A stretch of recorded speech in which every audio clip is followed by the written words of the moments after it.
అంట. ప్రభుత్వ వైఫల్యం బట్టబయలు. అవినీతి అధికారికి అందదు. అవినీతి కాదు, దోపిడీ అధికారికి అందదండలు. నల్గొండ కలెక్టర్ నివేదికను బట్టబయలు చేసి బాధ్యతలు డిఎస్పీ మృతికి కారణమంటూ సంచలన ఆరోపణ. ఏకంగా ఒక డిఎస్పీ మృతికే కారకులైనది.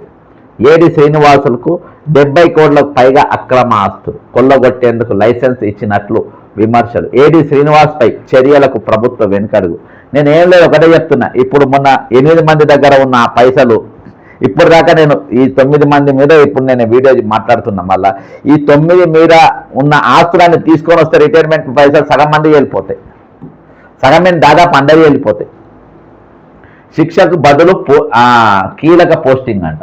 ప్రభుత్వ పరిపాలనలో దొర్లిన ఘోరమైన తప్పిదానికి అవినీతి పరులైన అధికారులకు వ్యవస్థీకృతంగా లభిస్తున్న సహాయ సహకారాలకు అద్దం పట్టేలా సర్వే సెటిల్మెంట్స్ మరియు ల్యాండ్ రికార్డ్స్ శాఖ అసిస్టెంట్ డైరెక్టర్గా కె శ్రీనివాసులు ఉద్దంతం నిలుస్తోంది. నల్గొండ జిల్లాలో పనిచేసినప్పుడు భూ ఆక్రమణకు పాల్పడటం, సిబ్బందిని వేధించడం, చివరకు ఒక డిఎస్పీ మృతికి కారణమయ్యారంటూ సంచలన ఆరోపణలు ఎదుర్కొని స్వయంగా జిల్లా కలెక్టర్ చేత సరెండర్ చేయబడిన అధికారికి శిక్ష పడకపోగా తెలంగాణ రాష్ట్రంలోని అత్యంత కీలకమైన రెవెన్యూ పరంగా బలమైన రంగారెడ్డి జిల్లాకు బదిలీ కావడం ప్రభుత్వ పరిపాలన వైఫల్యాన్ని, అవినీతి పరులకు అందుతున్న అండను బయలు చేస్తుంది. ఈరోజు ఈయన ఒక డిఎస్పీ, మనం చూసినాం, ప్రమోద్ అనే కానిస్టేబుల్ను ఒక దొంగ మర్డర్ చేసిండు కాబట్టి ఆయన ఎన్కౌంటర్ అయ్యాడు.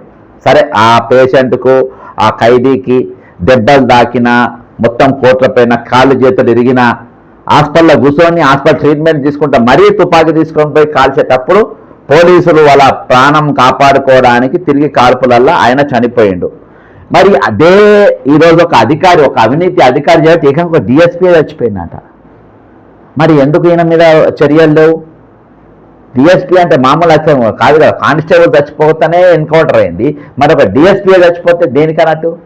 అంటే అక్కడ కానిస్టేబుల్ను చంపినోడు పేద నేరస్తుడు కాబట్టి, ఇక్కడ అవినీతి పరుడైన ఈయన డిఎస్పీ ఈయన వల్ల చనిపోయినంటే ఈయన దగ్గర సంపన్నుడైన అవినీతి పరుడు కాబట్టి, ఈయన దగ్గర కోట్ల రూపాయలు ఉన్నాయి కాబట్టి ఈరోజు శిక్ష పడాల్సిన వ్యక్తికి ఈరోజు ప్రమోషన్ ఇచ్చిండ్రు అని అంటే మనం ఎక్కడ ఉన్నాం? సరే, ఇది నల్గొండలో ఈయన అరాచకం. కలెక్టర్ నివేదిక ఏం చెప్తుందంటే, నల్గొండ ఏడిగా కె శ్రీనివాసులు సుమారు 4 ఏళ్ల 10 నెలలు పనిచేసిన కాలంలో జరిగిన అక్రమాలపై అప్పటి నల్గొండ ఎమ్మెల్యే కంచల్ల భూపాల్ రెడ్డి 10/12/2020 ఆధార్తో సహా జిల్లా కలెక్టర్కు లిఖితపూర్వకంగా ఫిర్యాదు